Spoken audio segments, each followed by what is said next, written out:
পাহাড় ওজন করতে পারে না। আমার মাওলার মোহাব্বত আসমান সহ্য করতে পারে না। আমার মাওলার মোহাব্বত জমিন সহ্য করতে পারে না। আমার মাওলার মোহাব্বত পানি সহ্য করতে পারে না। আমার মাওলার ভালোবাসা কোনো ফেরেশতা সহ্য করতে পারে না। আমার মাওলার মোহাব্বত একমাত্র মানুষ সহ্য করতে পারে। ও আমার যুবক বাবারা, আমার মুরব্বী বাবার, আমার পর্দারা মা বোনেরা, যারা চরমোনাই ময়দানে কলবকে ময়লা করে আসছো, কলবটাকে পরিষ্কার করো। দেখবা সব কিছু স্পষ্ট হয়ে গেছে। তুমি আয়নার চেহারা কেন দেখো না? আসলে আয়নার উপরে আবরণ পড়িয়া গেছে, তুমি আবরণ দূর করিয়া ফেলাও। দেখবা সব কিছু পরিষ্কার। তখন কিছু গোপন থাকবে না। বাবারে, আমাদের চক্ষু আসলে বাহ্যিক চক্ষু অন্ধ হয় নাই। লা তা'মাল আবসার ওয়ালাকিন তা'মাল কুলুবুল্লাতী ফিস সুদূর। আসলে আমাদের বাহ্যিক চক্ষু অন্ধ হয় নাই, কলবের চক্ষুটা অন্ধ হয়ে গেছে। তোমার সামনে এত সুন্দর ফুলের বাগান, তুমি কেন দেখো না ফুলের বাগানের কোনো দোষ নাই? আসলে তোমার চক্ষু অন্ধ হয়ে গেছে। তোমার শুনে এত সুন্দর আওয়াজ, তুমি কেন শোনো না আওয়াজের কোনো দোষ নাই? আসলে তোমার কানটা বহেরা হয়ে গেছে। তোমার মুখের মধ্যে এত দামি দামি খাদ্য, তুমি কেন মজা পাও না? খাদ্যের কোনো দোষ নাই, তোমার জবানটা নষ্ট হয়ে গেছে। তোমার সামনে এত সুন্দর ঘেরান, তুমি কেন পাও না? ঘেরানের কোনো ত্রুটি নেই, তোমার নাকটা বন্ধ হয়ে গেছে। তোমার সামনে আমার মাওলার এত কুদরত, আমার মাওলার আসমান, আমার মাওলার জমিন। আল্লাযী খালাকা সাবা সামাওয়াতিন তিবাকা মা তারা ফি খালকির রহমান মিন তাফাউত ফারজিল বাসারা হাল তারা মিন ফুতুর সুম্মারজিল বাসারা কাররাতাইনি ইয়ানকালিব ইলাইকাল বাসারু খাসিয়ান ওয়া হুয়া হাসির। আমার মাওলার এত কুদরত, আমার মাওলার এত নিরাসন, তুমি কেন দেখো না? কলবের চক্ষু অন্ধ হয়ে গেছে, আর কিছু না। কলব নষ্ট হয়ে গেছে, কলব ধ্বংস হয়ে গেছে। ইয়াওমা লা ইয়ানফাউ মালুন ওয়ালা বানুনা ইল্লা মান আতাল্লাহ বিকলবিন সালিম। কিয়ামতের ময়দানে কলব, সুস্থ কলব ছাড়া আর কোনো লাভ নাই। আল্লাহ তুমি মাফ করিয়া দাও। পরিষ্কার কলব ছাড়া আর কোনো ফায়দা না। আল্লাহ কলব পরিষ্কার করিয়া দাও। বাবারে আল্লাহ,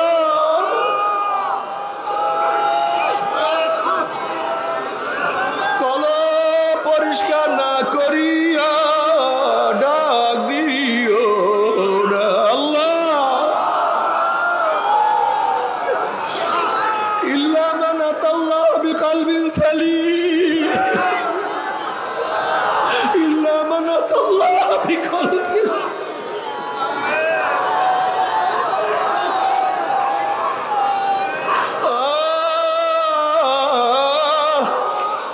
তুমি কি দেখো না ওমরের কলব পরিষ্কার হয়ে গেছে?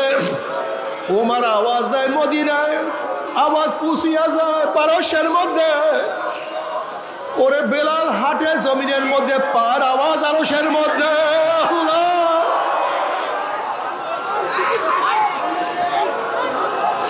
তুমিও মানুষ, বেলালও মানুষ, তুমিও মানুষ, ওমরও মানুষ। আল্লাহ মাফ করিয়া দেয়। বাবারে, তুমি আমিও মানুষ। এই ময়দানের মধ্যে কত মানুষ আছে যারা আমার মাওলার পাগল। বাবারে, তুমি আমি এই মাঠের মধ্যে থাকি, তারাও এই মাঠের মধ্যে থাকে, কিন্তু তাদের সারাদিন খেয়াল আমার মাওলাই কই, আমার মাওলাই কই। কোথায় গেল আমি মাওলাকে পাবো? আল্লাহ রে বাবারে, ওরে তুমি আমিও মানুষ, মঈনুদ্দিন চিশতিও মানুষ, তুমি আমি মানুষ, রশিদ আহমদ গঙ্গিও মানুষ, তুমি আমিও মানুষ, কারি ইব্রাহিম রহমাতুল্লাহ মানুষ, তুমি আমি মানুষ, আল্লাহর কুতুবে সাদ রহমাতুল্লাহ মানুষ, তুমি আমি মানুষ, ফজলুল করিম রহমাতুল্লাহ মানুষ। আল্লাহ তাদের মাধ্যমে আমার মাওলা কত কলমের মধ্যে আগুন ধরাইয়া দিছে, তাদের মাধ্যমে আমার মাওলা কত কলবকে পরিষ্কার করাইছে। আল্লাহ তুমি কবুল করিয়া নাও। বাবারে মাওলাকে রাজি খুশি না করিয়া কেউ মাওলার কবরে যায় না। আল্লাহ আমাদের প্রত্যেকের কলমের মধ্যে মারিফাতের নূরের বাতি জ্বালায়া দেন। বাবারা যারা নতুন চরমনার ময়দানে আসছো, যারা চরমনার ময়দানে নতুন আসছো, ওরা আমার মাওলার কাছে কান্দো আর মাওলাকে ডাক দাও। আল্লাহ ওরা মাওলাকে ডাকো, আল্লাহ ডাক মারো।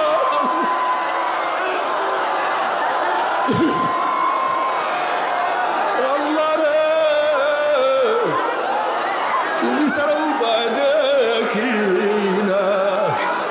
ইয়া ইবাদিয়াল্লাযীনা আসরাফু আলা আনফুসিহিম লা তাকনাতু মির রাহমাতিল্লাহ ইন্নাল্লাহা ইয়াগফিরুয যুনুবা জামিয়া। আয় বান্দা, বান্দা, ও বান্দা, ও বান্দা, তুই কোথায় বড়, কার কাছে থাকো, তুই আমাকে কেন ভুলিয়া গেছ বান্দা?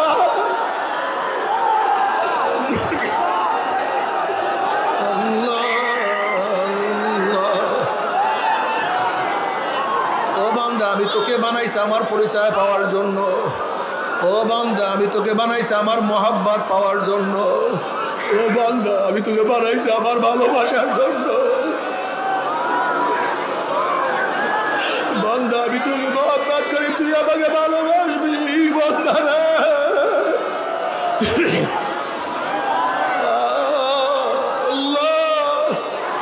اللهم اجعل حبك احب الي من نفسي واهلي ومن الماء البارد. اللهم اجعل حبك احب الي، اللهم اجعل حبك احب الي من نفسي واهلي ومن الماء البارد. বাবারে যারা চরমনার ময়দান নতুন আসছো, যারা চরমনার ময়দান নতুন আসছো, এখন থেকে নিয়াত করো আমি এই কলমটাকে মাওলার রাফ করিয়া দিলাম, এই কলমটাকে মাওলার জন্য খালি করিয়া দিলাম। এই কলমের মধ্যে আমার মাওলাই বিচারণ করবো, অন্য কেউ না।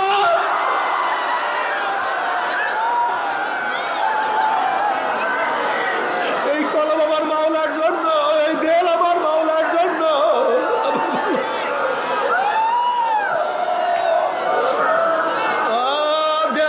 उसको दे जो साहेब दिलदार है, दिल दे तो उसको दे जो साहेब दिलदार है, बेदिलों से दिल लगाना जिंदगी बर्बाद है। যদি ভালোবাসো আমার মাওলাকে ভালোবাসো, মোহাব্বত করো আমার মাওলাকে মোহাব্বত করো। কাউকে চাও আমার মাওলাকে চাও, কাউ দিদার চাও আমার মাওলার দিদার চাও।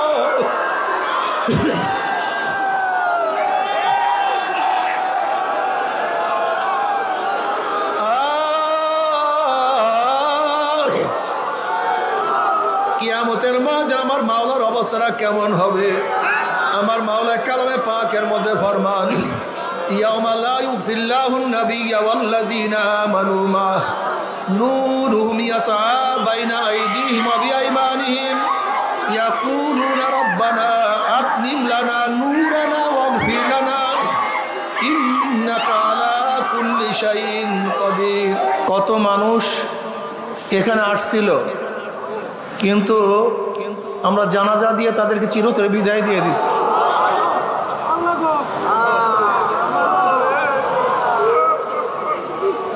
আমরা এখানে আসি, জানি না কার কয়দিন হায়াতে বাঁচবো থাকবো।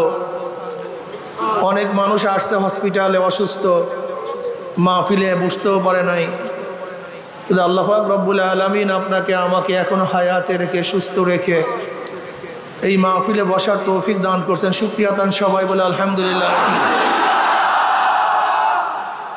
চরমনাইয়ের ময়দান তো বুঝেন,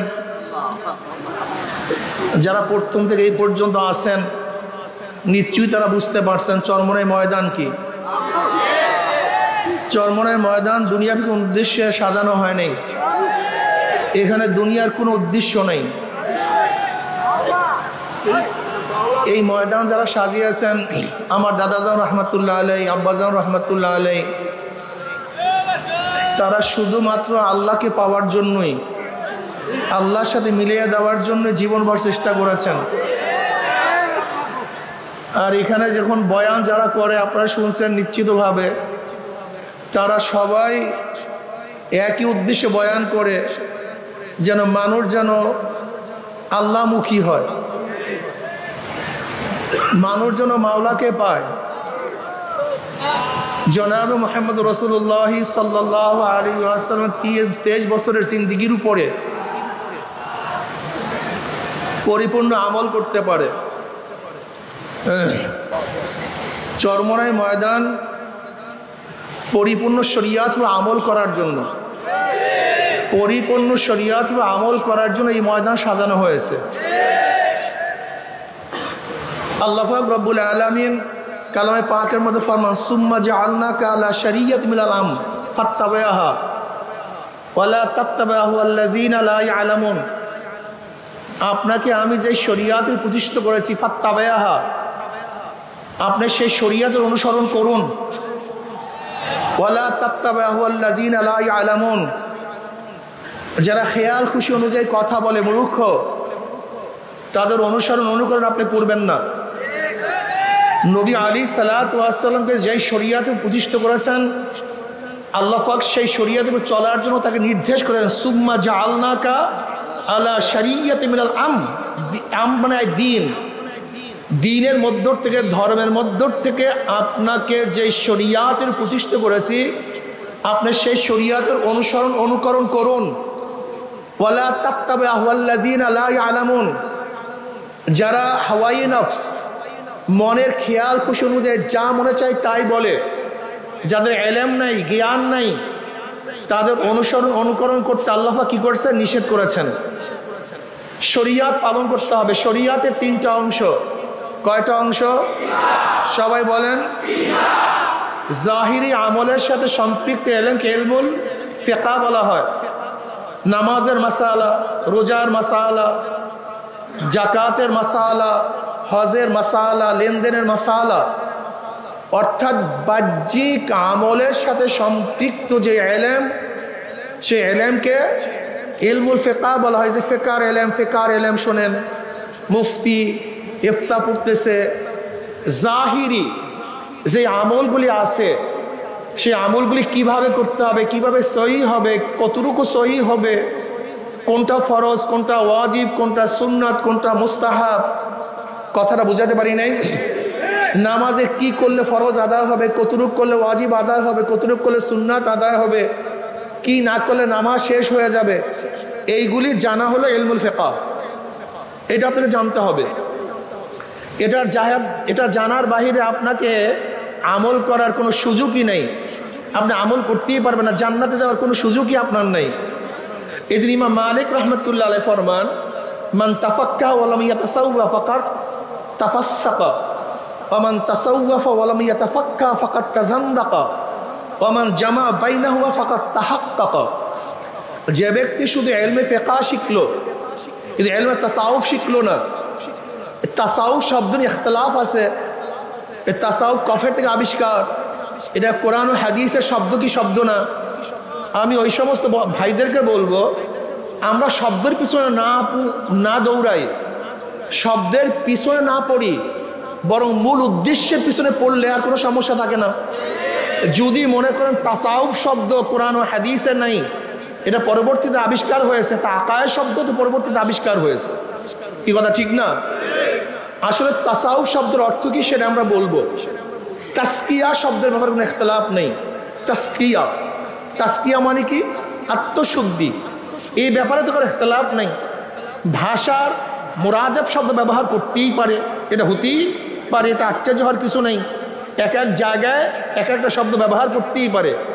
যেরকম আমরা সালাতকে নামাজ বলি, সমকে রোজা বলি, এতে ইখতিলাফ কিছু নেই, এটা হতে পারে। আরবের মধ্যে এরকম বহু শব্দ আরবরা গায়রে আরবি ব্যবহার করতেন। যেরকম আরবের মধ্যে হাতি ছিল না, হাতির আরবি শব্দ তাদের জানা ছিল না।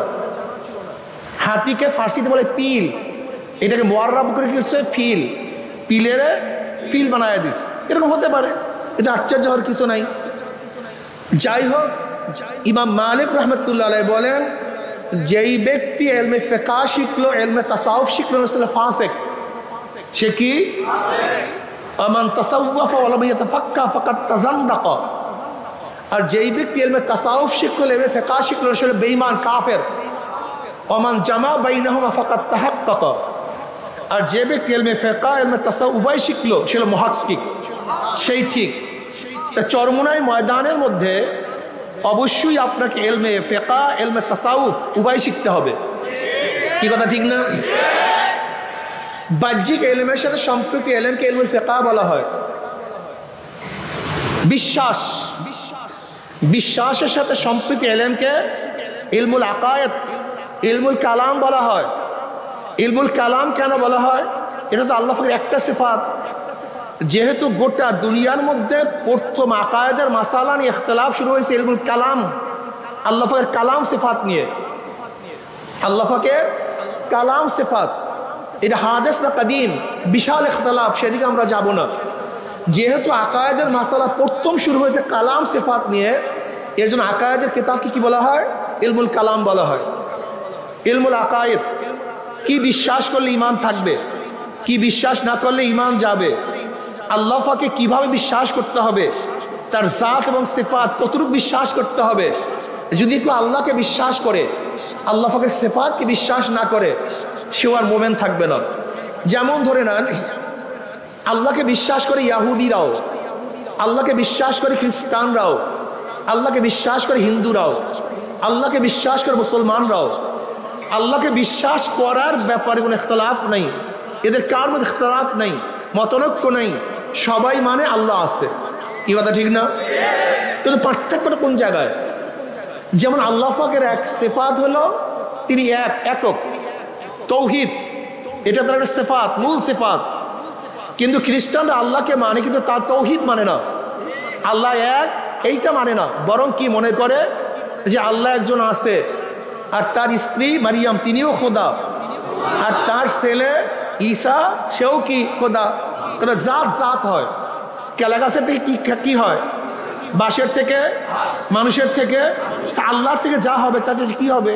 সেটাও আল্লাহ হবে। তো খ্রিস্টান জাত জাত থেকে যা হয় সে একই জাত হয়, যেহেতু আল্লাহর ছেলে ঈসা, তার সেও কি হবে? আল্লাহ হবে। তা তারা আল্লাহকে মানছে, কিন্তু আল্লাহর হুদানিয়াত মানে নেই, এই জন্য তারা শিরক, তারা মুশরিক। কি কথা ঠিক না? ইহুদিরা আল্লাহকে মানে, কিন্তু কি ঈসা মানে ওজায়ের ইবনুল্লাহ, ওজায়ের আল্লাহর পুত্র। আল্লাহকে মানে কিন্তু ওজায়ের সন্তান হিসাবে, এই জন্য তারাও মুশরিক। হিন্দুরা আল্লাহকে মানে, কিন্তু আল্লাহ পাকের সমস্ত সিফাত তারা মানে না। যেমন আমরা মনে করি কি আল্লাহুস সামাদ, সমস্ত ক্ষমতার একচ্ছত্র মালিককে, তারা কি বলেন না, ক্ষমতাকে ভাগ করা হয়েছে। জোলা কলার বসন্তের ক্ষমতা কালীর কাছে, বিদ্যা বুদ্ধি দেওয়ার ক্ষমতা সরস্বতীর কাছে। তারা মনে করে ধনী বানাবার এবং না বানাবার ক্ষমতা গণেশের কাছে। আল্লাহকে মানে, কিন্তু তার আওসাফ, তার গুণ মানে না। কথাটা বুঝাতে পারি নাই? এর জন্য তার কি হয়ে গেছে? জোরে বলেন, মুশরিক হয়ে গেছে। এরকম মানলে হবে না। কি মানলে, কতটুকু মানলে, কি না মানলে ইমান থাকবে, কি না মানলে ইমান যাবে, এই বিদ্যার সাথে সম্পৃক্ত ইলমকে ইলমুল আকায়েদ বলা হয়। এটা জানতে হবে আপনাকে, এটা শিখতে হবে। কেউ আল্লাহকে মানে কিন্তু নবীকে মানে না, সে মুমিন না কাফের? সেও কাফের। কেউ নবীকে মানে কিন্তু নবীর সমস্ত আওসাফকে মানে না, গুণকে মানে না। যেমন কেউ নবীকে মানে কিন্তু নবীরা মাসুম, নবীরা নিষ্পাপ, এইটা মানে না। এরকম আছে কি নাই? নবী মানে, কিন্তু নবীর একটা গুণ নিষ্পাপ মাসুম, এইটা মানে না, সে আহলুস সুন্নাত ওয়াল জামাত থেকে বের হয়ে যাবে। কেউ নবীকে মানে, নিষ্পাপও মানে, কিন্তু শেষ নবী মানে না। কি নবী মানে না? তারা নবীকে মানে, নবী নিষ্পাপ, এই সিফাত, এই গুণও মানে, কিন্তু কোন গুণটা মানে না? শেষ নবীর গুণ মানে না। তারাও বেঈমান, তারা কাফের হয়ে যাবে। কথাটা বুঝাতে পারি না, খুব ভালো মতো বুঝবেন। কেউ কোরআন মানে, কিন্তু কোরআনের মধ্যে তাহরিফ হয়েছে, পরিবর্তন হয়ে গেছে, বিবর্তন হয়ে গেছে, এর মধ্যে সব কোরআন নাই, এরকম যদি কেউ মানে, এরকম কোরআন মানলে হবে না, সেও কাফের হয়ে যাবে। যেরকম শিয়ারাও কোরআন মানে, কিন্তু তাহরিফের সাথে, তারা মনে করে কোরআনের মধ্যে কিছু পরিবর্তন হয়েছে। কথাটা বুঝাতে পারি নাই। এর জন্য আপনাকে অবশ্যই বুঝতে হবে কি মানলে, কি না মানলে, কতটুকু মানলে, কতটুকু না মানলে ইমান যাবে, ইমান থাকবে, এটা জানার দরকার আছে কি নাই? কেউ আল্লাহকে মানে, কিন্তু আল্লাহর সিফাতকে কোনো ওলির মধ্যে মানে, উলুহিয়াত, হুজ্জাতুল্লাহ বালাগার মধ্যে শাহ ওলিউল্লাহ মুহাদ্দিস রাহমাতুল্লাহ আলাইহি এই উলুহিয়াতের ব্যাপারে বিশাল আলোচনা করছেন। আল্লাহকেও মানে, কিন্তু তারা মনে করে কোনো ওলির কাছে আল্লাহ পাক তার কিছু গুণ ভাগ করে দিয়ে দেয়। যেমন ওলিরা ইচ্ছা করলে কাউকে হেদায়েত দিতে পারে, ওলিরা ইচ্ছা করলে কাউকে জান্নাত থেকে নাজাত দিতে পারে, ওলিরা ইচ্ছা করলে কাউকে জাহান্নাম থেকে বাঁচাতে পারে। এই যে বিশ্বাস, এই আকীদা যদি কার মধ্যে থাকে, এই উলুহিয়াত, খোদাই গুণ আল্লাহর বাহিরে কার মধ্যে আছে, এরকম বিশ্বাস করলো ইমানটা আস্তে লিক হয়ে বের হয়ে যায়, ইমান আর থাকে না। কথাটা বুঝাতে পারি নাই। এর জন্য ইলমুল আকায়েদ সম্পর্কে আমাদেরকে জানতে হবে। আল্লাহ পাকের আওসাফ এবং জাত উভয় সম্পর্কে মানতে হবে। কেউ আল্লাহকে মানছে, কিন্তু নবী আলাইহিস সালাত আনিত বিধানকে মানে না, আনিত বিধানকে মানে না। কারবার শেষ, শুধু নবীকে মানলে হবে না, নবীর আনিত বিধানকে মানতে হবে, এটা আল্লাহ প্রদত্ত। এর জন্য আনোয়ার শাহ কাশ্মীর রহমত কি বলছেন, ইমান কি? আল্লাহর বিশ্বাস থেকে নবী আলাইহিস সালাত ওয়াল আনিত সমস্ত জিনিসকে মানার নাম ইমান। কেউ নবী আলাইহিস সালাম হাদিসকে অস্বীকার করছে, সুন্নাতকে অস্বীকার করছে, তোমার ইমান বের হয়ে গেছে, তোমার ইমান ঠিক নেই। এর জন্য আকায়েদ সম্পর্কে আমাদের অবশ্যই জানতে হবে। কথা ঠিক আছে না? এটা কিসের অংশ? সাতার অংশ, শরিয়াতের অংশ। আকায়েদ এটা কিসের অংশ? শরিয়াতের অংশ। আর একটা হলো বাতিনি আমলের সাথে সম্পৃক্ত। কিসের আমলের সাথে? রিয়া কি, কেবের কি, হুব্বে যা, হুব্বে মাল, লোভ, হেরেস, তমা, এইগুলির থেকে বাঁচার জন্য আপনাকে অবশ্যই শিখতে হবে, জানতে হবে, মানতে হবে। এইটাও ফরজ। কিন্তু অবস্থাটা কি হলো, আমরা এই কলবি রোগের ব্যাপারে কোনো আলোচনাও করি না, করতেও চাই না, মজাও লাগে না, অথচ এইটাও ফরজ। এইটাও কি? জোরে বলেন। এইটাও ফরজ, উপায় নেই, কোনো আমল কাজে লাগবে না। হাদিসে জিব্রাইলের মধ্যে হযরত নবী আলাইহিস সালাতু ওয়াস সালামকে যে শিক্ষা দেওয়া হয়েছে, সেই শিক্ষাই আমাদের মূল তরিকার শিক্ষা, এই ময়দানের শিক্ষা। ওয়ান ওমর ইবনে খাত্তাব রাদিয়াল্লাহু তাআলা قال قال رسول قال بينما نحن عند رسول الله صلى الله عليه وسلم ذات يوم, আমরা নবী আলাইহিস সালাতু ওয়াস সালামের কাছে বসা একদিন, হঠাৎ এক ব্যক্তি আসছে, এক ব্যক্তি আমাদের কাছে আসছে, যার চুল ধবধবে সাদা, যার পোশাক একেবারে সুন্দর ফুরফুরে সাদা পোশাক, যার মধ্যে সফরের কোনো আসর নাই, চিহ্ন নাই। লা ইয়ারহুবুন আহাদুন, আমাদের মধ্যে কাউকে কেউ চিনিও না। হাত্তা জালাসিলা নবী সাল্লাল্লাহু আলাইহি ওয়াসাল্লাম ফাআসনাদ রুকবাতি লিরুকবাতাইহি ওয়া ওয়াদা কাফাই আলা ফাকিজাইহি ওয়া ক্বালা ইয়া মুহাম্মদ আখবিরনি আনিল ইসলাম। তিনি সরাসরি আসছেন, আসিয়া নবী আলাইহিস সালাতু ওয়া সাল্লাম বসছেন, দুই হাঁটুর সাথে হাঁটু মিলায়া, ফাআসনাদ রুকবাতাই ইলা রুকবাতি ওয়া ওয়াদা কাফাই আলা ফাকিজাইহি, এবং জনাব মুহাম্মদ রাসূলুল্লাহ সাল্লাল্লাহু আলাইহি ওয়াসাল্লামের রানের উপর, উরুর উপরে হাত রাখছেন, অতঃপা ওয়াদা কাফাই আলা ফাকিজাইহি, নিজের হাত নিজের উরুর উপরে রাখছেন এবং হাঁটু হাঁটুর সাথে মিলায়া বসছেন, নামাজের কায়দা আত্তাতুর সূরাতে। দেখেন ইলমে তাসাউফ পন্থীরা সাধারণত এইভাবে বসা বিশ্বাস করে, অনেক সময় বসে আদবের সাথে। দেখবেন এই আদব কিন্তু অনেকের মধ্যেই নাই। কি কথা ঠিক না?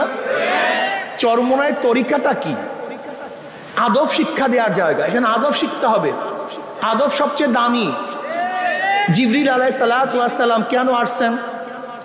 লা তারফাউ আসওয়াতাকুম ফাওকা সাওতিন নবী, নবী আলাইহিস সালাতু ওয়াস সালামের আওয়াজের উপরে তোমাদের আওয়াজ যেন না বাড়ে, উচ্চ না হয়। সাহাবাদের কেমন আদব ছিল, কথা বলাই বন্ধ করে দিয়েছে, কেউ কথাই বলেন না, জরুরি কথা বলছেন না। আর তোমরা তো খালি চিল্লাতেই থাকো, এই আওয়াজ বন্ধ করেন, আওয়াজ বন্ধ করেন, আওয়াজ বন্ধ করেন, কিন্তু আপনারা চিল্লাইতেই থাকেন, এটা আদবের খেলাফ। কিন্তু সাহাবাদের আদব কি ছিল? আল্লাহ পাক যখন বলছে খবরদার নবীর আওয়াজের উপর তোমার আওয়াজ যেন উচ্চ না হয়, সাহাবারা কথা বলা বন্ধ করে দিয়েছেন, জরুরি মাসালাও জিজ্ঞাসা করেন না। কি মুসিবত! এরপরে জিবরিল আলাইহিস সালাতু ওয়াস সালামকে আল্লাহ পাক পাঠাইলেন কিভাবে কথা বলতে হবে, কিভাবে জিজ্ঞাসা করতে হবে, প্রয়োজনে মাসালা কিভাবে জিজ্ঞাসা করতে হবে, এটা শিক্ষা দেওয়ার জন্য নবী আলাইহিস সালাতু ওয়াস সালামের কাছে জিবরিল আলাইহিস সালাতু আসছেন, আদবের সাথে বসছেন। এবার বলতেছেন মুহাম্মদ আখবিরিন আল ইসলাম, ইসলাম কি জিনিস আমাকে বলো। নবী আলাইহিস সালাতু বলেন আল ইসলামু আন তাশহাদু আল্লা ইলাহা ইল্লাল্লাহ ওয়া আন্না মুহাম্মাদুর রাসূলুল্লাহ ওয়া তুকিমুস সালাত ওয়া তুতিজ যাকাত ওয়া তাসুমু রমাযান ওয়া তাহুজ্জাল বাইতা মান ইসতাতা ইলাইহি সাবিলা ক্বালা সাদাকতা ফাজাবনা লাহু ইয়াসআলু ওয়া ইউসাদ্দিকুহু। নবী আলাইহিস সালাতু জবাব দিলেন যে আল্লাহকে এই সাক্ষী দেওয়া, নামাজ কায়েম করা, যাকাত আদায় করা, রমজান মাসে রোজা রাখা, এবং যা সাধ্য আছে মান ইসতাতা ইলাইহি সাবিলা, সে কি করবে? হজ করবে। কোনো সাদাকতা, আপনি সত্য কথা বলছেন। ওমর ইবনে খাত্তাব রাদিয়াল্লাহু ফরমান, আমরা তো আশ্চর্য হয়ে গেছি, যে ব্যক্তি সুয়াল করছে সেই আবার বলছে ঠিকই বলছেন, তার মানে আগের থেকে সে জানে, আগের থেকে এর জবাব তার জানা আছে। এরকম না সে মূর্খ মানুষ, সে শিখার জন্য আসছে, বরং এখানে পরীক্ষা এবং জানাবার জন্য আসছে। জবাব দিলেন। এবার বললেন আখবিরনি আল ঈমান, ঈমান কি জিনিস? নবী আলাইহিস সালাতু ওয়াস সালাম ফরমান আন তুমিনা বিল্লাহি ওয়া মালাইকাতিহি ওয়া কুতুবিহি ওয়া রুসুলিহি ওয়াল ইয়াউমিল আখির ওয়া তুমিনা বিকদরি খাইরি ওয়া শাররিহি, এই বিশ্বাস করে, এই বিশ্বাস করে, এই বিশ্বাস করা। ক্বালা সাদাকতা। ক্বালা ফাগবিরনি আল ইহসান, ইহসান কি জিনিস? নবী আলাইহিস সালাম কি বললেন? আন তা'বুদাল্লাহা কাআন্নাকা তারাহু ফা ইল্লাম তাকুন তারাহু ফা ইন্নাহু ইয়ারাক, তুমি এমন ভাবে ইবাদত করো মনে হয় যদি তুমি আল্লাহকে দেখতেছো। যদি এই হালাত পয়দা না হয়, খেয়াল করে মাওলা তোমাকে দেখতেছে। এবার আসেন, ইসলাম, ঈমান, ইহসান। ইসলাম, ঈমান, ইহসান। ইসলাম বাহ্যিক আমলের নাম, ঈমান বিশ্বাসের নাম, ইহসান তাসাউফের নাম। এই ময়দানের মধ্যে তিনটা জিনিস শিক্ষা দেওয়া হয়। এখানে ঈমানের আলোচনা করা হয়, এখানে বাহ্যিক আমলের আলোচনা করা হয়, এখানে কলবি বিষয়ে আলোচনা করা হয়। কি কথা ঠিক না? কিন্তু আমাদের অনেক জায়গায় দেখা যায় আমলগুলো আস্তে আস্তে নাই। আপনাকে অবশ্যই মনে রাখতে হবে, যারা এখানে আসেন আমার কথা শুনতেছেন, প্রত্যেকে একটা কথা মাথার মধ্যে রাখতে হবে। আপনার সাবজেক্ট 10টা, খবরদার এক সাবজেক্ট হলে ঝুঁকিয়া পড়িয়েন না, অন্য সাবজেক্টে ফেল করিয়েন না। আল্লাহ না করে আপনি এক সাবজেক্টে 100 মার্কস পাইছেন, কিন্তু অন্য সাবজেক্ট যদি ফেল করেন, আপনি পাস না ফেল। আমি দেখছি আমাদের সব প্রবলেমের মূল প্রবলেম হলো এখানে, সমস্ত সমস্যার মূল সমস্যা এখানে। যেই বিষয়ে ধরছি সেই বিষয় নিয়ে আসি, অন্য বিষয়ের মনে এই নয়। এইটাই মূল সমস্যা, আমাদের মূল সমস্যা এখানে। যারা তাসকিয়া নিয়ে আসি তারা তাসকিয়ার কথা বলি, জিহাদের কথা বলি না। যারা জিহাদ নিয়ে আসি তারা তাসকিয়ার আলোচনা করি না। যারা তাসকিয়া তাসাউফ নিয়ে আসি তারা ইলমের কথা বলি না। যারা ইলমের কথা বলি তারা দাওয়াতের কথা বলি না। যারা দাওয়াতের কথা বলি তারা জিকিরের কথা বলি না। এই সবই সমস্যা। যারা ইসলাম হুকুমাতের কথা বলি, রাষ্ট্রের মধ্যে নিজের মধ্যে ইসলাম হুকুমাত কায়েম করতে হবে, এটা মনেই ভুলিয়া গেছি। এগুলো মূল সমস্যা। আপনি ইসলাম হুকুমাত কায়েম করবেন, কিসের ইসলাম হুকুমাত কায়েম করবেন? কোথায় করবেন ইসলাম হুকুমাত? কিসের জন্য করবেন ইসলাম হুকুমাত? ইসলাম হুকুমাতের উদ্দেশ্যটা কি? কারণে ইসলাম হুকুমাত করবেন? ইসলামী হুকুমাত করার মূল উদ্দেশ্য ইনফাজে শরিয়া, শরিয়াতকে প্রতিষ্ঠিত করা, শরিয়াতকে নাফেজ করা, শরিয়াতের আইনকে জারি করা। যদি শরিয়াতের আইনকে জারি করার জন্য আপনি ইসলাম হুকুমাত চান, তা আপনার মধ্যে আপনি ইসলাম হুকুমাত কায়েম করেন না কেন? এই প্রশ্নের জবাব দেন, সামনে বাড়েন। তারপরে সবই জজবা, সবই জজবা। ওই এক সাবজেক্ট মাথার মধ্যে এমন ঢুকছে, অন্য সাবজেক্ট মাথা থেকে বের হয়ে গেছে। এই ব্যক্তির খেয়ালই নাই আজকে যে সাবজেক্ট পরীক্ষা, আগামীকাল আর একটা সাবজেক্ট পরীক্ষা হবে, এই খেয়ালই নাই। চরমনাই ময়দানে যারা আসছেন, খবরদার, ইসলামের মধ্যে যতগুলো বিষয় আছে, মা আতাকুমুর রাসূলু ফাকুযুহু ওয়া মা নাহাকুম আনহু ফান্তাহু, মা লফজ আম, উমুমিয়াতের জন্য আসছে। নবী আলাইহিস সালাতু 23 বছরের জিন্দেগি যাহা কিছু নিয়ে এসেছেন, ফাকুযুহু, ধরে বসো। যাহার থেকে নিষেধ করছেন, ফান্তাহু, ছেড়ে দাও। চরমনাই ময়দানে যারা আসবেন, কোন এক বিষয় না, মাথা ঠিক করবেন, চেহারা ঠিক হবে না, চেহারা ঠিক করবেন, পোশাক ঠিক হয় না, পোশাক ঠিক হবে, নামাজ ঠিক হবে না, নামাজ ঠিক হবে, রোজা ঠিক হবে না, রোজা ঠিক হবে, পর্দা ঠিক হবে না, পর্দা ঠিক হবে, মুআমালা ঠিক হবে না। এরকম মুজাহিদ চরমনাই চাই না। মুজাহিদ আছে, নামাজ পড়ে, ওয়াদা খেলাফ করে না, আপনি চরমনাই মুজাহিদ হতে পারেন নাই। আপনি চরমনাই মুজাহিদ, আপনি মিথ্যা কথা বলেন, আপনি ঠিকমতো মুজাহিদ হতে পারেন নাই। আমার তো এবার বয়ানই করতে মনে চায় নাই। গত অগ্রহণে বলেছিলাম কেউ জায়গা রাখবা না, কিন্তু এরপরে জায়গা রাখছেন, এটা বেয়াদবি। আপনি আদমের খেলাফ করছেন। আমি মনে করি হেদায়েত বয়ানের কাছে না, এটা আমার আকীদা, আমার বিশ্বাস। হেদায়েত কে? হেদায়েতের মালিক আল্লাহ। সামনে বসলেই হেদায়েত পায় না, সামনে বয়ান শুনলেই হেদায়েতের মালা পরা যায় না। কলফটাকে মাওলার দিকে ঝুঁকাবার পরে হেদায়েত পাওয়া যায়। জায়গা রাখছেন, মারামারি করছেন, অথচ চরমনাই মুজাহিদের উচিত ছিল ওয়ায়ুসিরুনা আলা আনফুসিহিম ওয়ালাউ কানা বিহিম খাসাসা, নিজের ধ্বংসের মুহূর্তে তার ভাইকে প্রাধান্য দেয়া, তার ভাইকে সুযোগ করে দেওয়া, তার ভাইয়ের খেদমত করা। এই খেদমত আঞ্জাম দিতে পারেন নাই, আপনার চরিত্র গঠন হয় নাই, তবিয়াত গঠন হয় নাই, আপনি ঠিকমতো মুজাহিদ হতে পারেননি। বাবারে আখলাকের নাম, ইন্নাকা লাআলা খুলুকিন আযীম। আল্লাহ পাক আমার নবীকে উত্তম চরিত্র দিয়ে দুনিয়াতে প্রেরণ করেছেন। চরিত্র কোথায়? আখলাক কোথায়? আখলাক নাই, চরিত্র নাই, আদব নাই, মোহাব্বত নাই, ভালোবাসা নাই, সফকাত নাই, উলফাত নাই, মুসিয়াত নাই। তুমি কেমন চরমনাই মুজাহিদ আমাকে বলো। চরমনাই মুজাহিদ এখন দাওয়াত নেই, তাজকিয়া নেই, জিকির আসকার নেই, হবে না। তাজকিয়া সবচেয়ে কঠিন, সবচেয়ে জটিল এবং সবচেয়ে দামি। তাজকিয়া না হলে কোনো আমল কাবেল কবুল না। বুখারীর মধ্যে তুমি রওয়ায়াত দেখো নি, কিয়ামতের ময়দানে আল্লাহ পাক মুজাহিদকে ডাকবো, মুজাহিদ এদিকে আস, কি করছো? আমি এই নিয়ামত দিস, আল্লাহ তোমার রাস্তায় শহীদ হয়ে গেছে। আল্লাহ বলবেন আমি জানি কেন শহীদ হইস। মানুষ তোকে বীর বলবে, যোদ্ধা বলবে, এই কারণে তুই শহীদ হইস, আমার কাছে কিছু না।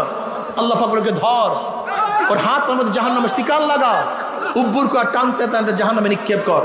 আমি চরমনাই প্রত্যেকটা মুজাহিদকে বলবো যারা এখানে আসছেন, আল্লাহ না করুক পোস্টের জন্য, পোস্টের জন্য, সভাপতির জন্য, সেক্রেটারির জন্য, চেয়ারম্যানের জন্য, এমপির জন্য, চেয়ারম্যান হওয়ার জন্য, ব্যবসার জন্য, ধনী হওয়ার জন্য, আল্লাহ না করুক কোন উদ্দেশ্যে যদি আপনি এই কাজ করেন, সব বরবাদ, সব বরবাদ, কিচ্ছু থাকবে না। এই যত কষ্ট সাধনা সব বেকার হয়ে যাবে, কোনো লাভ নেই। কলবকে ঠিক করেন। আল্লাহ পাক দ্বিতীয় আলেমকে ডাকবেন, আলেম কি করছো? আলেম বলবে আল্লাহ আমি কারি, আমি ইলমে দ্বীন অর্জন করছি। আল্লাহ বলবেন জানি আমি কেন ইলমে দ্বীন তুই অর্জন করছো, মানুষ তোকে সম্মান করবে, ইজ্জত করবে, হাদিয়া পাবি, এর জন্য বয়ান করছো, এর জন্য তুই পড়াইছো, মুহাদ্দিস হইছো, মুফতি হইছো, এর তোর কারকেরাতে মানুষ প্রশংসা করবে, দুনিয়াতে পেয়ে গেছো, আমার কাছে কিছু না। আল্লাহ বলবে ধর, ওর হাত তোর জাহান্নামের শিকার লাগা, উপর কর, টানতে টানতে জাহান্নামে নিক্ষেপ কর। আল্লাহ পাক তৃতীয় এক ব্যক্তিকে ডাকবেন যে দানশীল, দানবীর, কি করছো আমার জন্য? বলে আল্লাহ তুমি পছন্দ করে এমন কোনো খাত নাই যে খাতের মধ্যে আমি দান করি নেই। আল্লাহ বলবেন আমি জানি কেন তুই দান করছো। মানুষ থেকে দানবীর বলবে, দানশীল বলবে, পেয়ে গেছো দুনিয়াতে, আমার কাছে কিছু না। আল্লাহ ওকে ধর, ওর হাতের মধ্যে, পায়ের মধ্যে জাহান্নামের শিকার লাগা, উব্বুর কার, টানতে টানতে জাহান্নামে নিক্ষেপ কর। কি বুঝলেন? থানবী রহমতুল্লাহ আলাইহির কাছে এক হাজী আসছে, আইসা বলছে আমি তৃতীয়বার যে এই হজ থেকে খাজুর এবং ঝমঝম নিয়ে আসছি, তুমি সেখান থেকে হুজুরকে কিছু দাও। তো হুজুর বলছে তুমি আবার হজ করে, তোমার হজ হয়নি। বলে কেন? তুমি যে তৃতীয়বার হজ করে আসছো, আমি তোমাকে জানতে চাইছি তুমি তৃতীয়বার হজ করছো। তুমি তৃতীয়বার হজ করছো, আমি জানতে চাইছি তৃতীয়বার হজের থেকে। তার মানে তুমি শুনেইতে আসো যে আমি 3 বার হজ করছি। খুবই মারাত্মক। বিশ্বাস করবেন না, হজে যাই, প্লেনের মধ্যে যাই, সবাই হাজি, নামাজ পড়ে না, নামাজ পড়ে না। বিশ্বাস করবেন না। আমি চিন্তা করলাম এরা কেন কেন হজে আসছে? নামাজ হলো ফরজ, সবচেয়ে দামি এক ইবাদত। সেই দামি ইবাদত বাদ দিয়ে কোনো নামাজ পড়তেছে না, এরা কেন হজে আসছে? ওমরা করতে যায়, তুমি নফল ওমরা করতে যাও, তোমার যাওয়া এবং আসার মধ্যে কতগুলি নামাজ কাজা হয়েছে দেখো তো। তোমাকে ওমরা করতে বলছে কে? তুমি কেন ওমরা করতে গেছো? তুমি ওমরা করতে যাও না, তুমি ভ্রমণ করতে গেছো। তুমি যদি মাওলার জন্য ওমরা করতে যাও, তো সেই মাওলার জন্য নামাজ তরক করলা কিভাবে? এই প্রশ্নের জবাব দাও। তুমি ওমরা করতে যাও না, সব জায়গায় ভেজাল, সব জায়গায় ভেজাল। কলবকে পরিষ্কার করেন। কলব সবচেয়ে দামি, কলবের চেয়ে দামি কোনো জিনিস নেই। এক ব্যক্তি নামাজ পড়ছে, সুন্দর মতো নামাজ পড়ছে, রুকু করছে, সাজদা করছে, কিন্তু মানুষকে দেখাবার জন্য অবস্থাটা কি হইল? কথা বলেন। ফাওয়াইলুল লিল মুসাল্লিন আল্লাযীনা হুম আন সালাতিহিম সাহুন আল্লাযীনা হুম ইউরাউনা ওয়া ইয়ামনাউনাল মাউন। বিশ্বাস হয় না? অধিকাংশ ইমামরা মানুষকে দেখাবার জন্য নামাজ পড়ে। মনে কিছু নিয়েন না, উদাহরণ দেয়। যেরকম ইমামতের সময় যখন ইমামতি করে তখন নামাজ কত সুন্দর, কেরাত কত সুন্দর, রুকু কত সুন্দর, সাজদা কত সুন্দর, কিন্তু এই ইমাম সাহেব যখন রুমের মধ্যে নামাজ পড়ে তখন নামাজের অবস্থাটা কি? ঘটনাটা কি?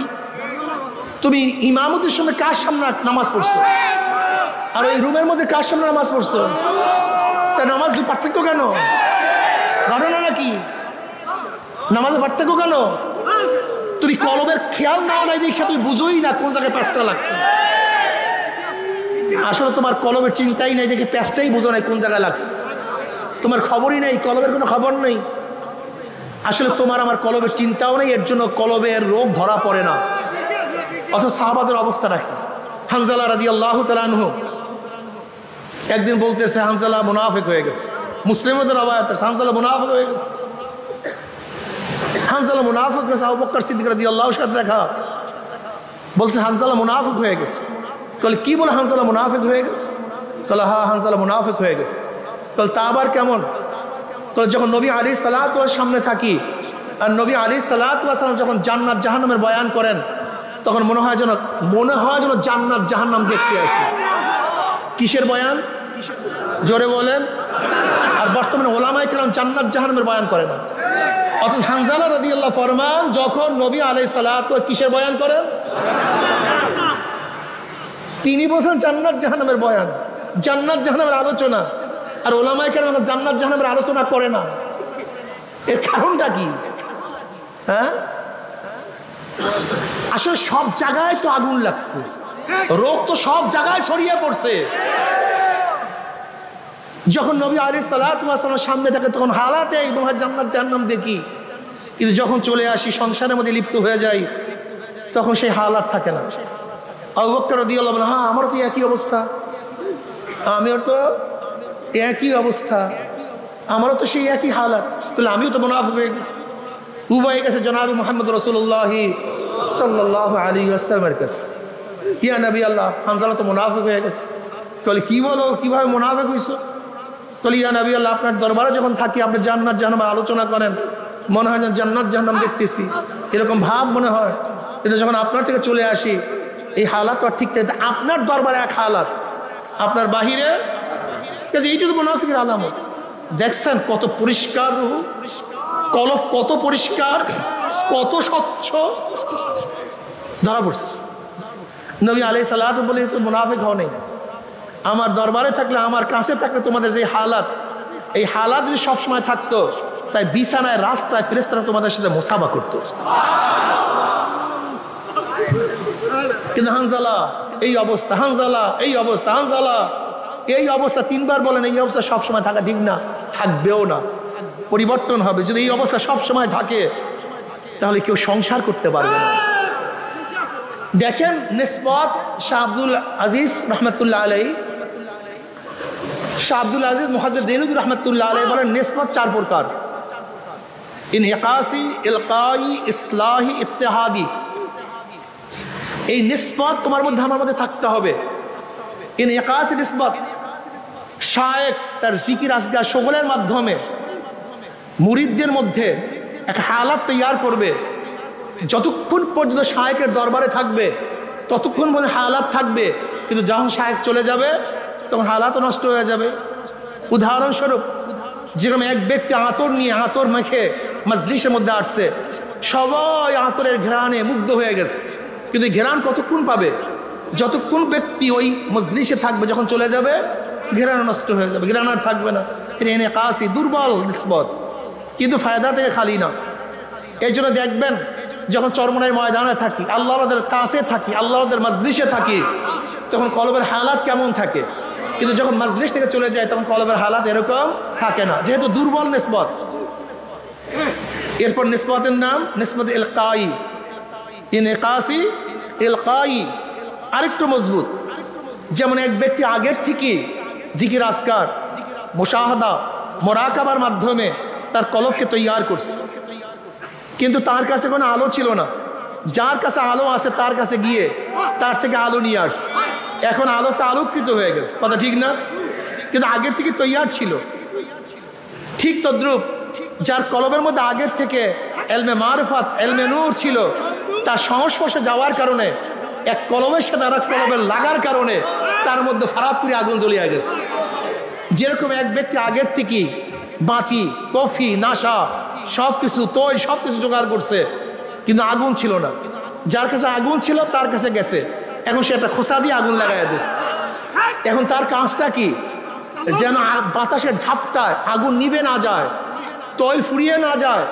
যদি ঠিক মতো তৈল দিতে থাকে, বাতাসের ঝাপটা থেকে হেফাজত করে, তাহলে কি আলো দিতেই থাকবে।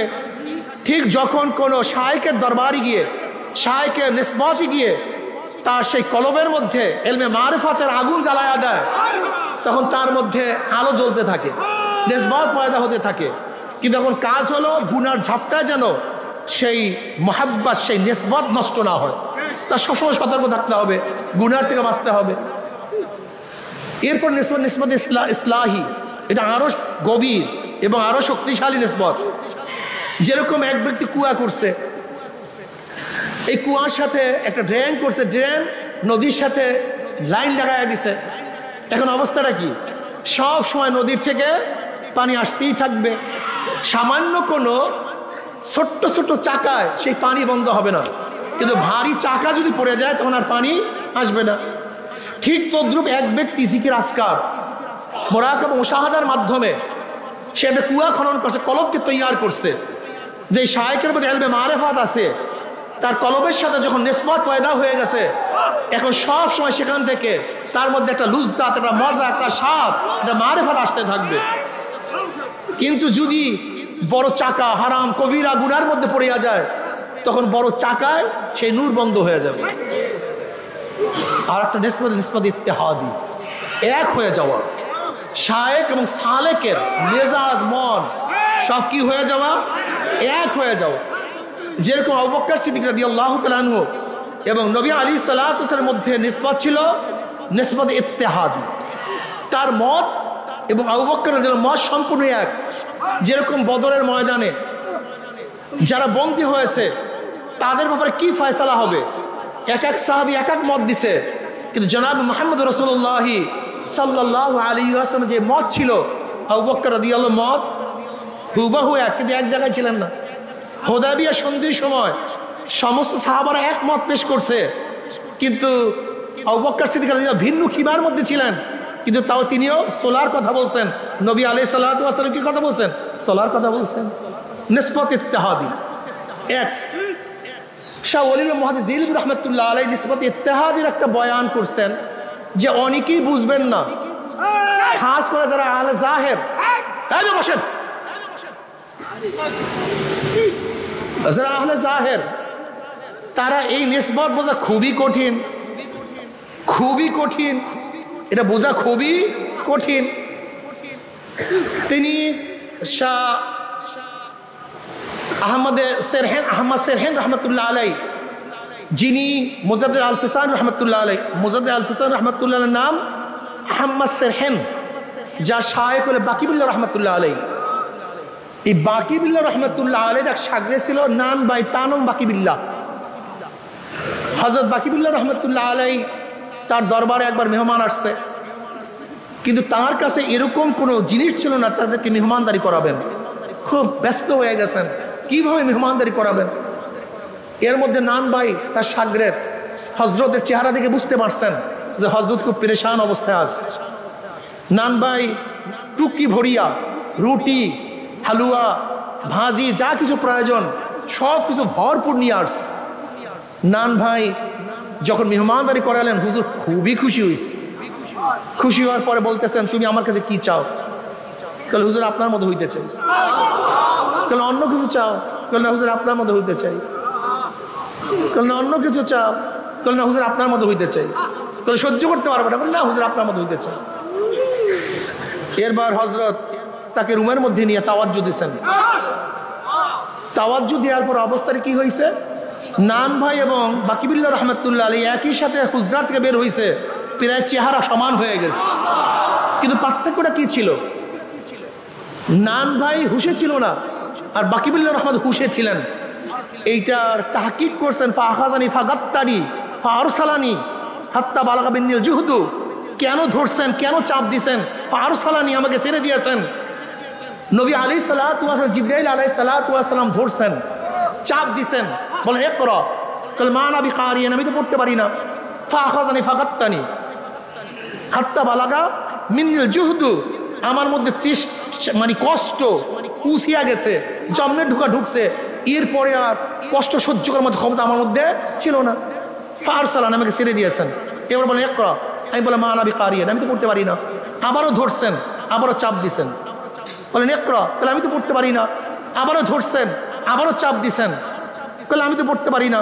তিনবার চাপ দেওয়ার পরে ইকরা বিসমি রাব্বিকাল্লাযী খালাক পড়া শুরু করছেন।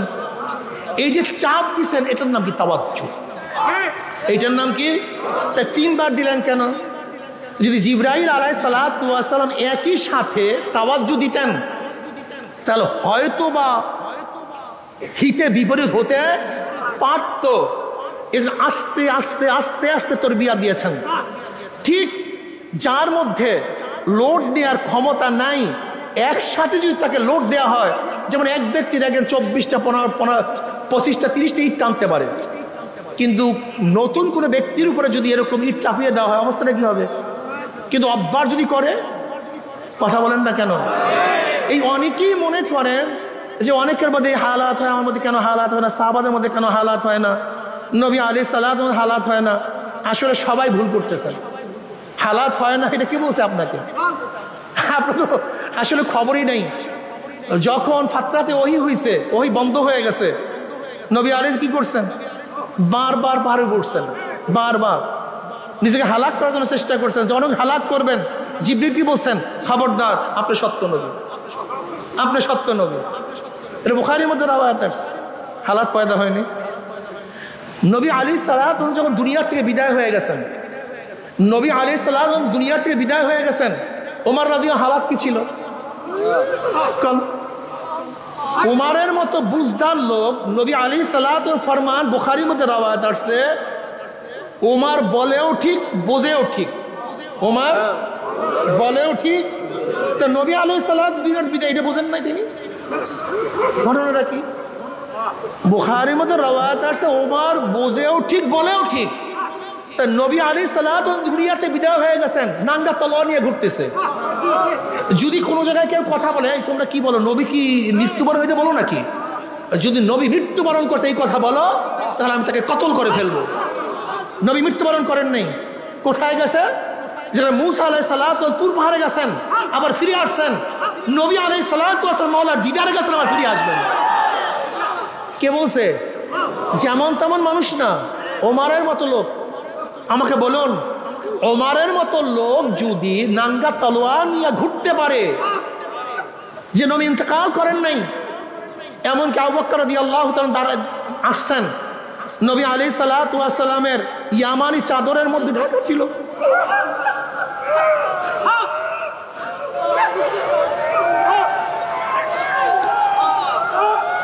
নবী আলাইহিস সালাতু ওয়াস সালামের চেহারা মুবারকের থেকে চাদর উঠাইলেন,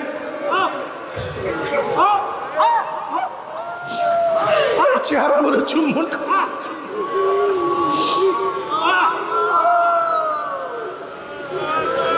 আবু বকর রাদিয়াল্লাহু বের হইলেন, ওমরকে ডাকছে, ওমর ডাকে সাড়া দেয় না। এবার ওমর রাদিয়াল্লাহু তাআলা ডাকে সাড়া না দেওয়ার পরে আবু বকর রাদিয়াল্লাহু তাআলা আসছেন।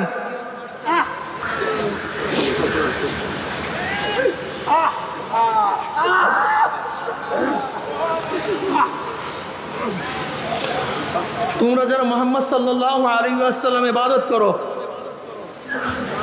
তিনি তো মরে গেছেন, কদ মাতা।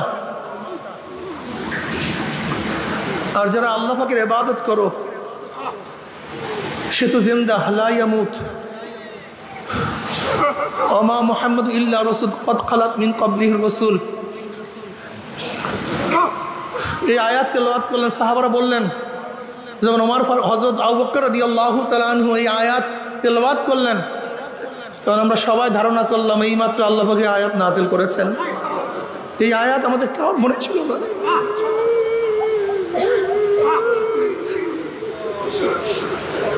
আব্দুল্লাহ ইবনে আব্বাস রাদিয়াল্লাহু আনহু আমাদের কারোর মনে ছিল না যে এই আয়াত নাযিল হয়েছে। আমরা সবাই ভুলে গেছি। সাহাবাদের মধ্যে আয়াতের কথা ভুলে যায়, নবী আলাইহিস সালাত দুনিয়াতে নাই বিশ্বাস করতে না পারে, বুঝো তাদের হালাতটা কি। অথচ আমাদের মধ্যে হালাত এখন আর নাই। কার মধ্যে হালাত পয়দা হলে আমরা মানতে পারি না।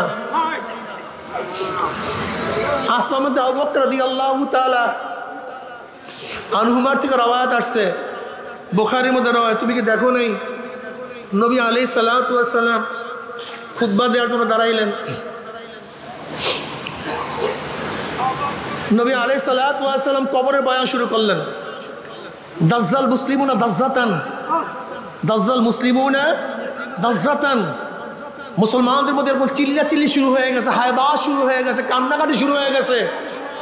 নাসাইর মধ্যে রওয়ায়াত আসছে, রাবি বলেন মুসলমানদের চিল্লাচিল্লির কারণে, কান্নাকাটির কারণে নবী আলাইহিস সালাতু কি বয়ান করতেছিলেন আমরা শুনতেছিলাম না। তা সাহাবাদের মধ্যে কি চিল্লাচিল্লি হয় নাই, কান্নাকাটি হয় নাই? এমনকি এমন কান্নাকাটি যে নবী আলাইহিস সালাতু ওয়াস সালাম কি বয়ান করতেছিলেন সেটা আমরা শুনতেছিলাম না। নাসাইর মধ্যে রওয়ায়াত আসছে, রাবি বলেন যখন নবী আলাইহিস সালাতু বয়ান শেষ, কান্নাকাটিও শেষ হয়ে গেছে, কাছে থাকা একজনকে আমি প্রশ্ন করলাম, নবী আলাইহিস সালাতু ওয়াস সালাম এমন কি বয়ান করছেন সাহাবাদের মধ্যে পেরেশানি, হায়বাস শুরু হয়ে গেছে। তখন রাবি বলতেছেন নবী আলাইহিস সালাতু ওয়াস সালাম এই বয়ান করছেন অচিরি কবরের মধ্যে দাজ্জালের ফিতনার মধ্যে ফিতনার সম্মুখীন হতে হবে। এই বয়ানের কারণে সাহাবাদের মধ্যে কান্নাকাটি রোল পড়ছে। আজকে আমাদের মধ্যে কান্নাকাটির রোল নেই, হায়বাদ দিয়ে চিল্লা চিল্লি নেই। এর কারণটা কি? আসলে কলবের খবর নাই পাগল, কলবের চিন্তা নাই তোমার মধ্যে আমার মধ্যে। আমাদের সমস্যা এখানে, কলবের চিন্তা নাই, কলবের কোনো খবর নাই, শুধু দুনিয়া দুনিয়া, দুনিয়ার পাগল হয়ে গেছে।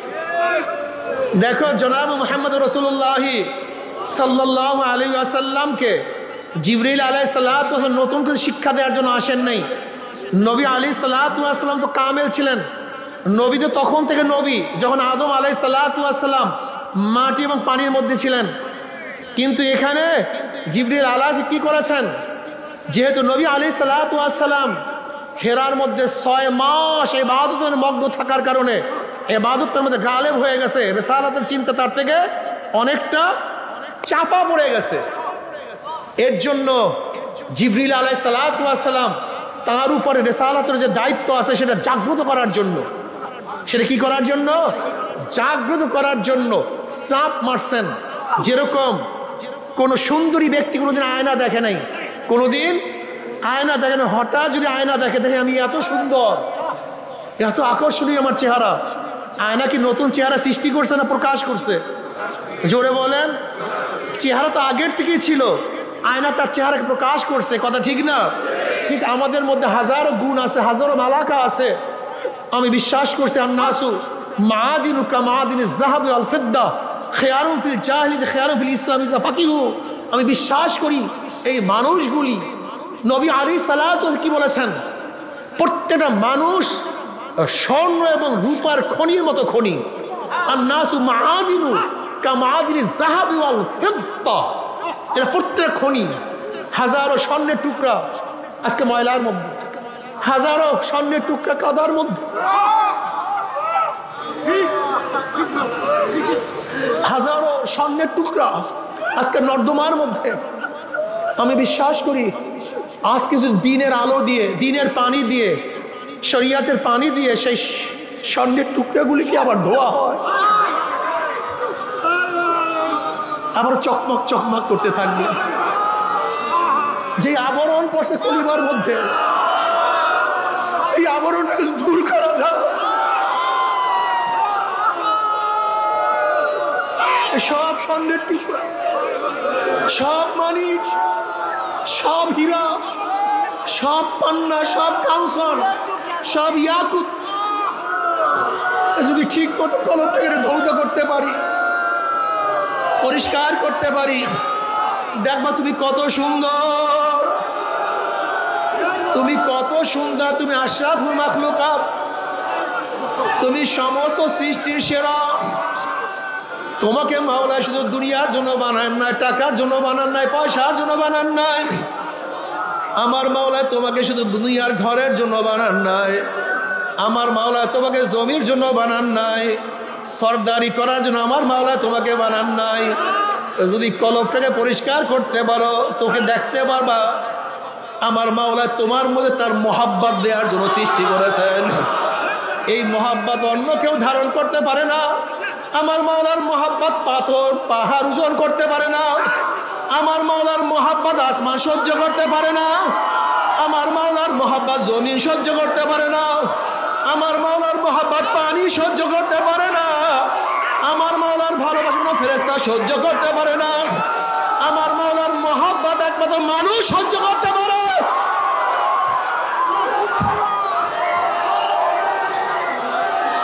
এই বসেন, আমার মাওলা পাক রব্বুল আলামিন তোমাকে কি দিয়া বানাইছে, কিভাবে বানাইছে, কলবটাকে আমার মাওলা কিভাবে বানাইছে তুমি কি দেখো না? তুমি কি খেয়াল করো না? উমর ইবনে খাত্তাব রাদিয়াল্লাহু তাআলা আনহু নবী আলাইহিস সালাতু ওয়াস সালাম হত্যা করার জন্য নাঙ্গা তলোয়ার নিয়ে রওনা করছে। যখন কলবটা কালি ছিল, কলবটা ময়লা ছিল, ওই কলবের মধ্যে আলো ছিল।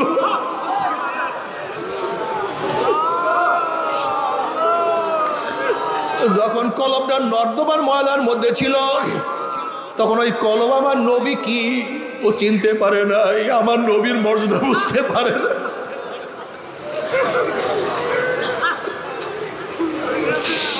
কিন্তু যখনই উমরের কলবটা পরিষ্কার হয়ে গেছে, দেখে আমার নবী,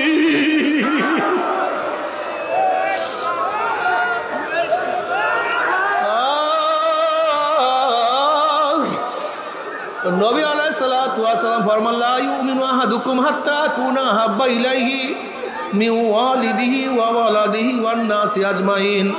বুখারীর মধ্যে রওয়ায়াত আছে লা ইউমিনু আহাদুকুম, তোমরা কেউ মুমিন হতে পারবা না, একটাও মুমিন হতে পারবা না, কেউ ঈমানের স্বাদ গ্রহণ করতে পারবা না। ঈমানের মজা, ঈমানের লুজ্জাত, হালাওয়াত ঈমান কার মধ্যে তোমাদের আসবে না। ঈমান থাকবে, মজা পাবা না। লা ইউমিনু আহাদুকুম হাত্তা আকুনা আহাব্বা ইলাইহি মিন ওয়ালিদিহি ওয়া ওয়ালাদিহি ওয়ান নাসি আজমাইন। যতক্ষণ আমি নবীকে তোমার টাকা, তোমার পয়সা, তোমার বাবা, তোমার মা, তোমার ছেলে, তোমার সন্তান তোমার ভাই, তোমার বন্ধু, তোমার দল, তোমার নেতা, এমনকি তোমার নিজের জীবনের চেয়ে যতক্ষণ পর্যন্ত আমাকে, আমি নবীকে বেশি মোহাব্বত করতে না পারবা, ততক্ষণ পর্যন্ত কেউ মুমিন হতে পারবা না। উমর ইবনে খাত্তাব রাদিয়াল্লাহু ফরমান, ইয়া নবী আল্লাহ, ইয়া রাসূলুল্লাহ, আমি খুব খেয়াল করিয়া দেখছি, আমি আমার বাবার চেয়ে, আমার মার চেয়ে, আমার টাকা, আমার পয়সা, সব কিছুর চেয়ে আমি তোমাকে বেশি মহব্বত করি, কিন্তু ও নবী, আমার জীবনের চেয়ে তোমাকে বেশি মহব্বত করতে পারি না। নবী আলাইহিস সালাতু ওয়াস সালাম বলেন, ওমর, যতক্ষণ পর্যন্ত তোমার জীবনের চেয়ে আমাকে বেশি মহব্বত না করবা, ততক্ষণ মুমিন হতে পারবা না। ওমর ইবনে খাত্তাব রাদিয়াল্লাহু আনহু, ইয়া নবী আল্লাহ, ইয়া রাসূল, আমি আল্লাহর কসম করে বলতে আছি, এখন আমার জীবনের চেয়ে আমি আপনাকে অনেক বেশি মহব্বত করি।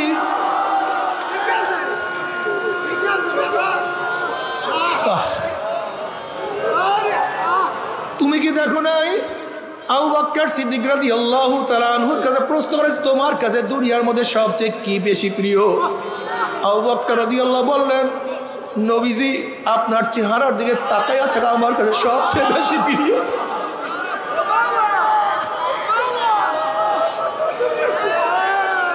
আপনার চেহারার দিকে তাকায়া দেখি কি যে মজা, কি যে শান্তি পা।